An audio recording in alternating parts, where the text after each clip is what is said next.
Different types of solar panels and their advantages gives an overview of major solar panel types. It highlights their benefits and best uses. Crystalline silicon panels are the most common type. They are popular because of their high efficiency, long lifespan, and eco-friendly nature. These panels come in two main types, polycrystalline and monocrystalline.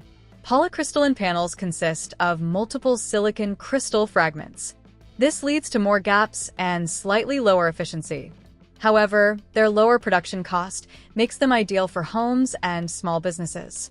In contrast, monocrystalline panels are made from a single crystal of silicon. This results in fewer gaps and higher energy efficiency.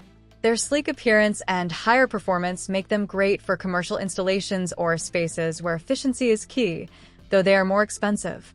The video also covers thin film solar panels.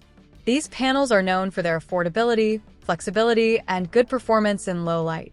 While they are less efficient than crystalline panels, their lightweight and adaptable nature makes them suitable for unique surfaces or portable uses. Choosing a solar panel depends on factors like budget, space, efficiency needs, and intended use. All solar panels need regular maintenance to work well.